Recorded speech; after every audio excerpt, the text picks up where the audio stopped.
এক গালে হাত দিয়ে চোখ ভর্তি পানি নিয়ে দাঁড়িয়ে আছি ভরা ক্যাম্পাসের স্টুডেন্টদের মাঝে। সামনে দাঁড়িয়ে আছেন নেহান ভাই। ঠোঁটে বাঁকা হাসি দিয়ে আমি অসহায় চোখে তার দিকে তাকালাম। বুঝতে পারছি না কেন এরকমটা করলেন। আজকে তো আমি কিছু বলিনি তাকে। হঠাৎ নিহান ভাই চেঁচিয়ে বলে উঠলেন, এই মেয়ের সাথে কোনো দিক দিয়ে যায় আমার সাথে বলতো তোরা? এই বস্তি মেয়েটা ভালোবাসি ভালোবাসি বলে মাথা খেয়ে যাচ্ছে আমার। এই বলতো তোরা একে কি করা উচিত? নিহানদের গ্যাংয়ের একটা মেয়ে দিয়া বলে উঠল, একে একটা ছড় কেন দিয়েছিস? আরো 4-5টা দে। দিয়া নিহানকে পছন্দ করে। নিহান ভাইয়া সত্যি আমাকে দুগালে আরো 3টি থাপ্পড় মারলেন। এত জোরে মেরেছে যে ঠোঁটের কোণ ফেটে রক্ত পড়ছে। রক্ত দেখে তার বন্ধুরা একটু ঘাবড়ে গেল, তাই আমাকে শাসিয়ে সামনে থেকে চলে যেতে বলল। আমি চারপাশে চোখ বোলালাম। বেশিরভাগই হাসছে। মাথা নিচু করে ধীর পায়ে কলেজের পেছনের বকুল গাছতলায় বসলাম। পাশেই একটা পুকুর আছে। অঝোর অশ্রুধারায় মুখের রক্ত ধুয়ে যাচ্ছে। এক দৃষ্টিতে তাকিয়ে আছি পুকুরের দিকে। চলুন আমার পরিচয় আর এসব ঘটার কারণটা জেনে নিই। আমি তৌসি, এবার অনার্স প্রথম বর্ষে আছি। আর যে এত সময় আমার সাথে এমন অমানবিক আচরণ করলো তিনি আমার ফুফাতো ভাই নিহান আবরার। আমরা একই ইউনিভার্সিটিতে পড়ি। উনি মাস্টার্সে আছেন। অনেক সুন্দর দেখতে, ফর্সা গায়ের রং, 6 ফুট হাইট, অনেক স্মার্ট। আর এই ইউনিভার্সিটির ভিপি অনেক ব্রিলিয়ান্ট। গত বছর আমি ওনাকে বলেছিলাম ভালোবাসি, তারপর থেকে এরকম আচরণ করেন আমার সাথে। এর আগে আমাকে অনেক আদর করতো ভাইয়া। ওনার গার্ডেন্সের জন্যই আমি সব সময় টপ রেজাল্ট করি। কিন্তু এবার ফার্স্ট সেমিস্টারের রেজাল্টটা খুব ভালো হবে না। এর কারণও নিহান ভাই। আমার পরিবারের লোকগুলো কোনো কারণে আমাকে পছন্দ করে না। কী কারণ তা আমি এখনো জানি না। কারো থেকে জানবো সেই উপায়ও নেই, কারণ আমার সাথে ভালোভাবে কেউ কথাই বলে না। তাদের কথা আমি অপয়া অলক্ষী।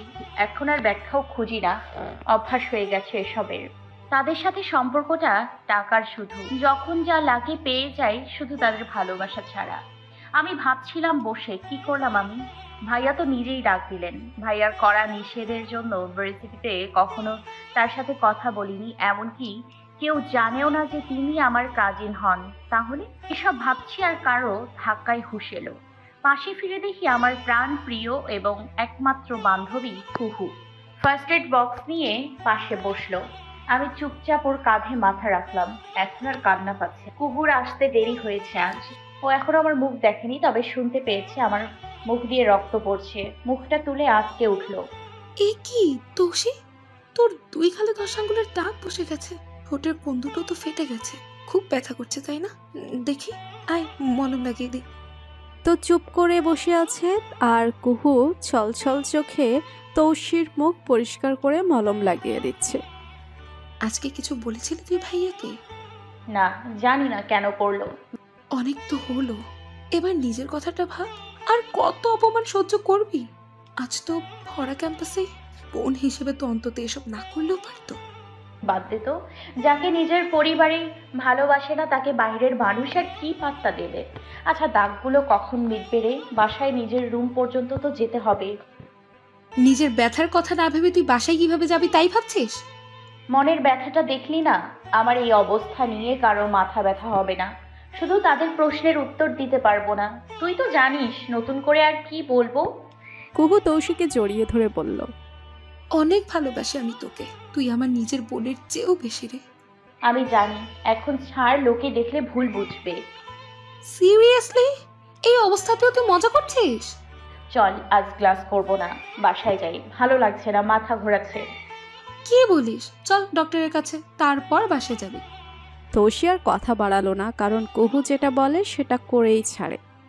মাথাটা অনেক ঘুরছে। আস্তে আস্তে হেঁটে পার্কিংয়ে গেলাম কুকুর সাহায্যে।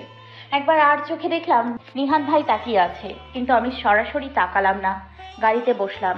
গাল থেকে রক্ত পড়াটা কমছে না। ধুর, অসহ্য। সাদা ড্রেসটা ভিজে গেছে অনেকটা। বাসায় ঢোকার সময় দেখলাম কেউ নেই ড্রয়িং রুমে। দ্রুত বের হয়ে চলে গেলাম নিজের ঘরে। তারপর দরজা লক করে চিৎকার দিয়ে কাঁদতে লাগলাম। কুহুর সামনে কাঁদিনি, কারণ মেয়েটা খুব ভালো। আমি ব্যথা পেলে মনে হয় ও নিজেই বেশি কষ্ট পাচ্ছে। আর আমার কান্নাটা আমি কাউকে দেখাতে চাই না। আমার অশ্রুগুলো খুব লক্ষ্মী, আমার একদমই অবাধ্য হয় না। সারাদিন কিছু খেলাম না। আর আজকে সবচেয়ে বেশি কষ্ট দিয়েছে ভাইয়া। রাত 10টা বাজে, দরজার ওপাশে মা দাঁড়িয়ে খুব জোরে নক করছে। আমি দরজা খুললাম না। না খেয়ে কি প্রমাণ করতে চাচ্ছিস? খেয়ে নে মুখ পুরি। মায়ের কথাটা শুনে বুকের মধ্যে মোচড় দিয়ে উঠল। আমি শান্তভাবে দরজার অন্য পাশ থেকে বললাম, সার্ভেন্ট পাঠাতে আর আমাকে নিয়ে না ভাবলেও চলবে তাদের। এটুকু বলে ফিরে এলাম। তারপর ঝাল ছাড়া স্যুপ দিতে বললাম। সেটা খেয়ে মেডিসিনগুলো নিয়ে শুয়ে পড়লাম। অনেক কেঁদেছি, মাথাসহ চোখগুলো ব্যথা করছে, ঘুমানো দরকার। চোখ বুঝলাম ঘুমানোর জন্য। গভীর রাতে গা কাঁপিয়ে জ্বর এলো। ডক্টর বলেই দিয়েছিল, এতটাই তাপ আর অসুস্থ লাগছে যা না চাইতেও হালকা গোঙাচ্ছি। রুমের পাশ দিয়ে বড় ভাইয়া যাচ্ছিল। আমার দরজা লক থাকে না, তাই ঢুকে পড়ল। কাটাচ্ছি দেখে ভাইয়া সবাইকে ডেকে আনলো। আমুলজা মরণ, এত রাতে ভোগ বাঁধিয়ে নিয়েছে, মরতে পারিস না তুই, অসহ্য। মা থাম তো। টেবিলে মেডিসিন দেখে বুঝলো খেয়েছি, তাই আর ডক্টর ডাকলো না। ঘরে একটা মেডকে রেখে চলে গেছে সবাই। মা তো আসেনি দেখতে। এদিকে নিহান, এমন অস্থির লাগছে কেন? তো সে ঠিক আছে তো? ঘড়িতে দেখলো রাত 3টা বাজে। থুর, আমি কেন ওর কথা ভাবছি? বেয়াদবটা জাহান্নামে যাক, ও যোগ্যই না আমার চিন্তাতে আসার। নিহান ঘুমিয়ে পড়ল। পরদিন তৌসি ভার্সিটি আসেনি, না চাইতেও চোখগুলো ওকে খুঁজছে। 3 দিন কেটে গেছে, তৌসি আসেনি ভার্সিটিতে। নিহান কুহুর সামনে যেয়ে দাঁড়ায়। নিহানকে দেখলেই রাগ উঠে যায় কুহুর।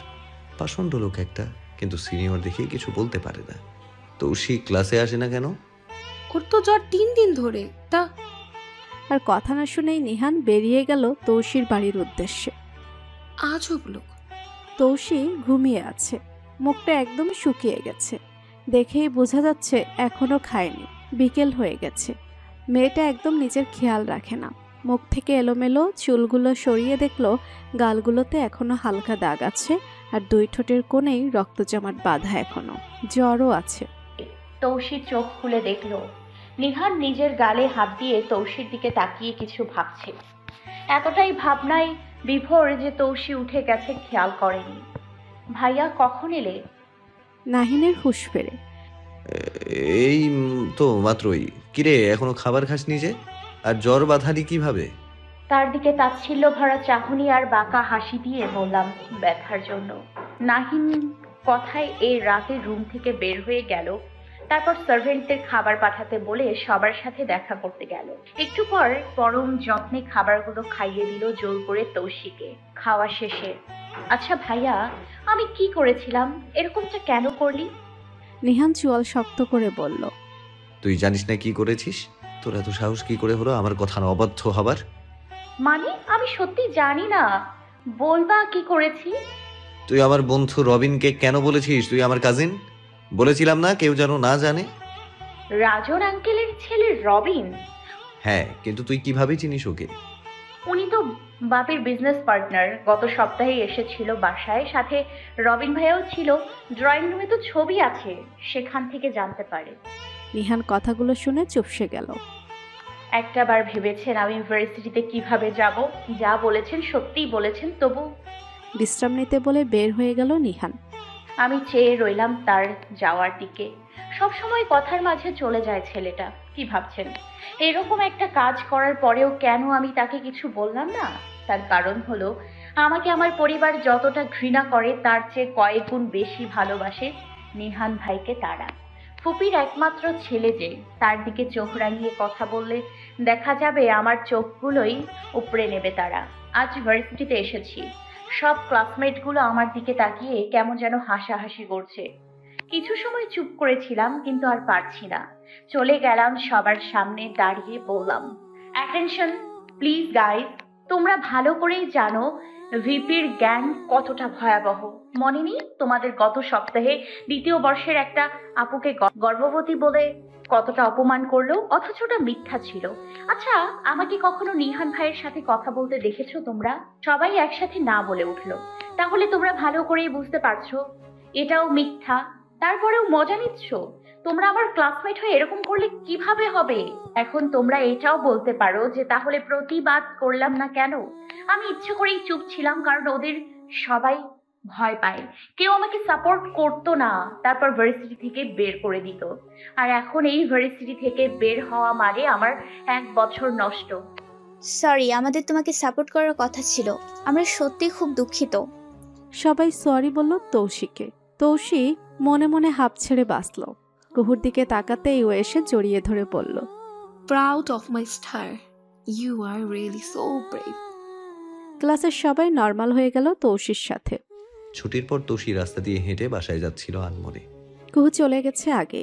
নিহান বাইক নিয়ে থামল। এই তৌষি। তৌশি চমকে উঠল, তারপর নাহিনের দিকে এগিয়ে গিয়ে বলল, জি ভাইয়া। তোর গাড়ি কোথায়? হেঁটে যাচ্ছিস কেন? ও ভুলে গেছি। এটা কেমন কথা? ও আর বাসায় যাস না অনেকদিন হলো, আম্মু তোকে যেতে বলেছে। আচ্ছা যাব সময় করে। তুমি ক্যাম্পাসে যাচ্ছ তাই না? ড্রাইভারকে বলে দিও চলে যেতে, আসি। তৌশি চলে যেতেই নিহান ধমকে উঠল। এই দাঁড়া, তোকে যেতে বলেছি। তারপর একটা রিক্সা ডেকে তুলে দিল। সাবধানে যাস। আমি অবাক হয়ে এই মানুষটার ব্যবহার। কখনো মনে হয় অনেক বেশি ভালোবাসে, আবার কখনো মনে হয় আমি তার চোখের বালি, অথবা মুখে পড়ে আয়েশ করে চিবানো বিরিয়ানিতে দাঁতে কামড় লাগা অপ্রত্যাশিত এলাচ। আকাশ পাতাল ভাবতে ভাবতে চলে এলাম বাসায়। রাতে পড়তে বসলাম। অনেক কিছু ভেবে সিদ্ধান্ত নিলাম যে আমাকে পড়াশোনায় মনোযোগ দিতে হবে। এভাবে চলতে থাকলে ভবিষ্যৎ অন্ধকার। আর নিহান ভাইয়া, জানি না, ভাবতে চাই না, আর মনে তীব্র একটা চাপা অভিমান কাজ করছে। সত্যিটা জেনে ভদ্রতার খাতিরে একবার সরি তো বলতে পারতো। অবশ্য ভালোই হয়েছে সরি বলেনি, কারণ সরি দিয়ে তো আর মনের কষ্টটা লাঘব করতে পারবে না। সম্মান যা যাওয়ার তা তো গেছেই। পরদিন ভার্সিটি গেলাম। গেট দিয়ে ঢুকতেই ডাক পড়লো। নিহান ভাইয়ের বান্ধবী দিয়া আপু ডেকেছে। কেন ডাকলে ভেবে পাচ্ছিলাম না। 307 নম্বর রুমে ডেকেছে। সিনিয়র, বা ওখানে সিনিয়ররা পানিশমেন্ট দেয়, ওটার নিকনেম হলো টর্চার সেল। রুমে ঢুকলাম। দিয়া আপু আর তার বাকি বন্ধুরাও আছে, নিহান ভাইয়া নেই শুধু। আমাকে দেখেই তেড়ে আসলো দিয়া আপু। এই, তোর কত বড় সাহস, তুই আবারও নিহানের সাথে কথা বলেছিস গতকাল?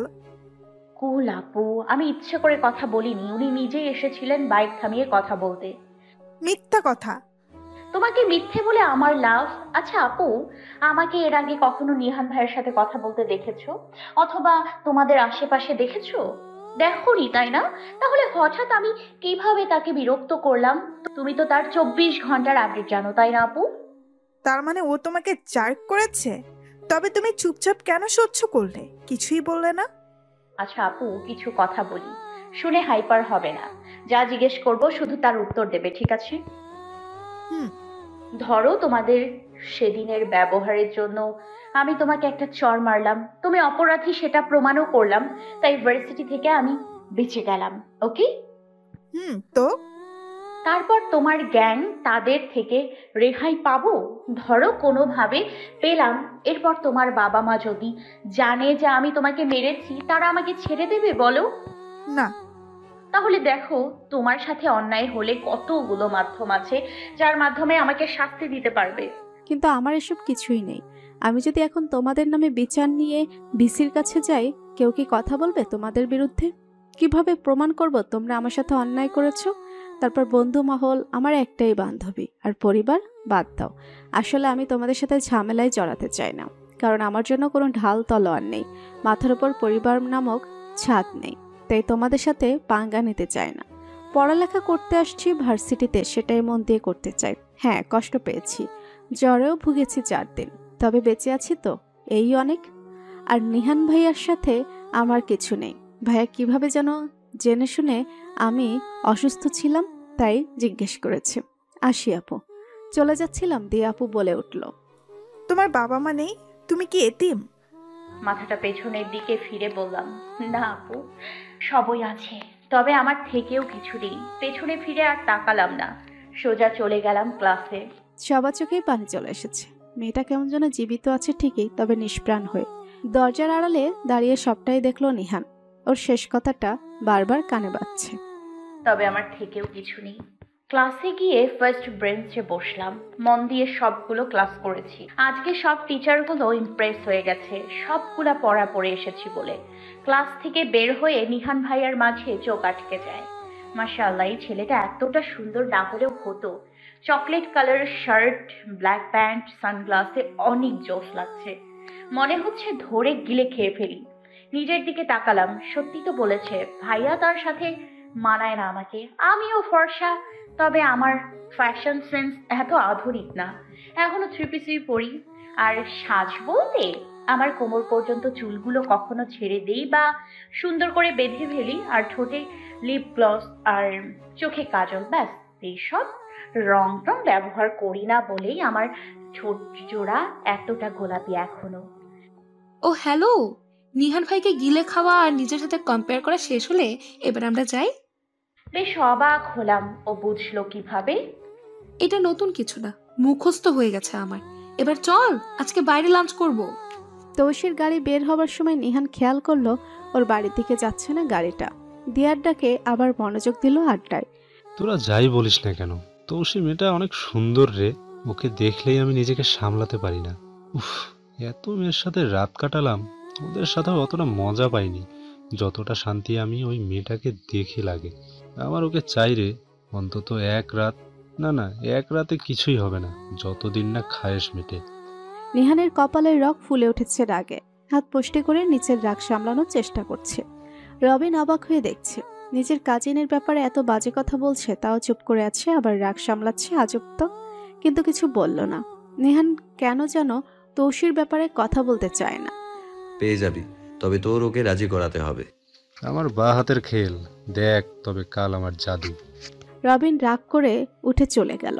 কতটা জঘন্য হলে নিজের কাজিনকে এভাবে ছি। পেছন থেকে নিহান হাত রাখলো রবিনের কাঁধে।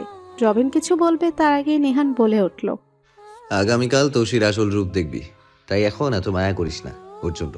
চল লাঞ্চ করে আসি। নিহান রবিন রেস্টুরেন্ট ঢুকে দেখে তৌশি কুহু খাবার খাচ্ছে। চল ওদের সাথে বসি। নিহান চোখ পাকিয়ে বলল, যা বস ওদের সাথে। আমি তো মজা করলাম বন্ধু। নিহান আর কথা বাড়ালো না, খাবার অর্ডার করতে লাগলো। দোস্ত, এটা নিহান ভাই না? হ্যাঁ, চুপ করে খা টাকাস। তিনি বিরক্ত হলে আবার আমাকে অপমান করতে চলে আসবে। বাবা, আজ তোর হলোটা কি রে? যেই কথা এতদিন তোকে আমি বলে আসছি, আজকে সেটা নিজে থেকে তুই বলছিস? বাদ দে। তৌশি স্যুপ খাচ্ছিল। হঠাৎ করেই শ্বাসকষ্ট হতে লাগলো, আর কাশি তো আছে। আশেপাশে সবাই তাকিয়ে আছে। মহিলা স্টাফরা এসে চেষ্টা করছে শান্ত করার, কিন্তু কিছুতেই কিচ্ছু হচ্ছে না। নিহান ওয়াশরুমে গিয়েছিল, এসে দেখে তৌশিদের টেবিলটা সব স্টাফরা ঘিরে আছে আর কুহু আছে। নিহান দৌড়ে গেল। কুহু ও কি মাশরুম খেয়েছে এখন? এই স্যুপে তো মাশরুম নেই, থাই চিকেন স্যুপ। এটায় মাশরুম আছে? চেঁচিয়ে জিজ্ঞেস করলো ওয়েটারদের। জি স্যার, মাশরুম পাউডার দেওয়া আছে হালকা পরিমাণে। কুহু, ওর ব্যাগে দেখো মেডিসিন কিট আছে, ফার্স্ট বের করো। তৌশির মাথাটা নিজের পেট বরাবর ঠেকিয়ে ইনহেলার দিল। তারপর একটা মেডিসিন খাইয়ে গাড়িতে পাঠিয়ে দিল বাসায় যাওয়ার জন্য। তারপর ম্যানেজারের দিকে রাগী দৃষ্টিতে তাকালো। এটায় মাশরুম আছে, আমাদের মেনুতে লেখা নেই কেন? সরি স্যার, আসলে শুধু পাউডার দেওয়া হয়, তাই উল্লেখ নেই। কাল থেকে আপনার এই রেস্টুরেন্টও আর উল্লেখ থাকবে না পৃথিবীর বুকে। আমরা দুঃখিত স্যার। আজ আমি সঠিক সময় না আসলে অনেক বড় দুর্ঘটনা ঘটে যেত। আপনার কোনো আইডিয়া আছে? হোটেল ওনার এসে সবটা শুনল। নিহানকে খুব ভালো করেই চেনে তিনি, তাই চুপচাপ মাপ চেয়ে নিল। আর এটাও বলল পরবর্তী থেকে খাবারের সব ডিটেলস দেওয়া থাকবে। নিহান কিছু বলবে, তখন রবিন ওকে নিয়ে বের হয়ে গেল। সমানে সহ্য করতে পারিস না, আর অগোচরে এত খেয়াল। বাহ, আরেকটু হলে তো এই রেস্টুরেন্টই বন্ধ করে দিচ্ছিলি। এত দূর ভাবিস কেন? আমার কাজিনো, ওকে প্রোটেক্ট করাটা আমার দায়িত্ব। রবিনকে রেখেই চলে গেল বাসায়। তৌশির বাসায় যত্ন হবে না, তাই ওর ফুফু এসে তার কাছে নিতে এসেছে। নিহানই পাঠিয়েছে মূলত। কিরে আপা, এতদিন পর মনে পড়লো আমাদের কথা? কতদিন পরে এলি বলতো? আসসালামু আলাইকুম বড় আপা, কেমন আছেন? ওয়ালাইকুম সালাম। বিরক্ত হওয়া সুরে বলল, আমি না হয় আসি না, তোমরা কেন যাও না? আর ভালো থাকি কি করে? আমার মেয়েটা অসুস্থ, জানো কি তোমরা? ওর তো জ্বর ছিল, এখন ঠিক আছে। ঠিক নেই, ডাকো আমার মেয়েকে, নিয়ে যাব এখনই। তোমাদের উপর কোনো ভরসা নেই আমার। তৌসু ফুফুমণি এসেছে শুনে খুশি হয়ে গেল। কারণ এখন এই মাত্র আপন আমার তিনি। আমার মনে হয় আমি তারই মেয়ে, এত ভালোবাসে আমাকে। তৌসি নিচে নেমে এলো। ফুপিমণি, আমার মামনিটা তো আমাকে ভুলেই গেছে। এত অসুস্থ তাও জানালে না কেন? আর আজকে তো কত বড় দুর্ঘটনা হয়ে গেল। কি হয়েছিল যার জন্য আমার মেয়েটা কষ্ট করে ছুটতে এসেছে এই মুখপুরের জন্য? মাশরুম খেয়েছিল না জেনে। এটার কই মাছের জান, এত তাড়াতাড়ি মরবে না বুঝলি। আজাইরা চিন্তা করিস না। মা, তুমি এতটা পাষাণ কিভাবে হতে পারো? তৌসি সোনা মা, চলো আজ ফুফি তোমাকে নিয়ে যাব। সে কি, এই তো এলি। তোমাদের বাড়িতে থাকার মতো পরিবেশ নেই তামজিদ।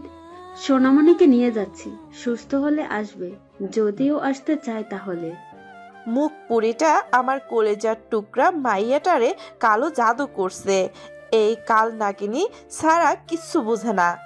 থাক মা, কষ্ট পাবেন না, একদিন আপা বুঝবে দুধ কলা দিয়ে কাল সব পোষার মজা। নাইলা রহমান পাগল হয়ে যাচ্ছে, তার ছোট রাজকুমারী এসেছে। কি খাবে না খাবে। আমি এত উতলা হয়েও না, আজকে ও তেমন কিছু খেতে পারবে না। ওর গলা মুখ ছিলে গেছে কাশতে কাশতে। লাইট কিছু করো। আর শোনো, রাত 9টার মধ্যে খেয়ে ঘুমিয়ে যাবি আজকে। তৌসি হা করে তাকিয়ে আছে। এত খেয়াল করে কেন ছেলেটা?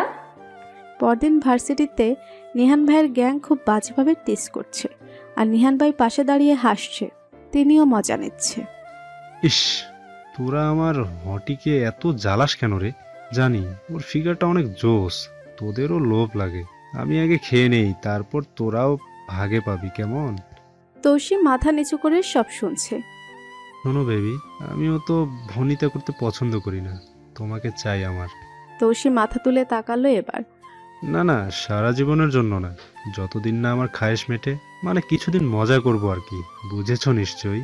তৌসি বিস্ফোরিত চোখে তাকালো তামজিদের দিকে।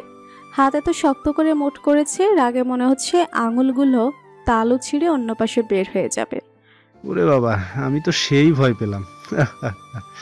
এমন ফোঁস করলে লাভ নাই সেক্সি।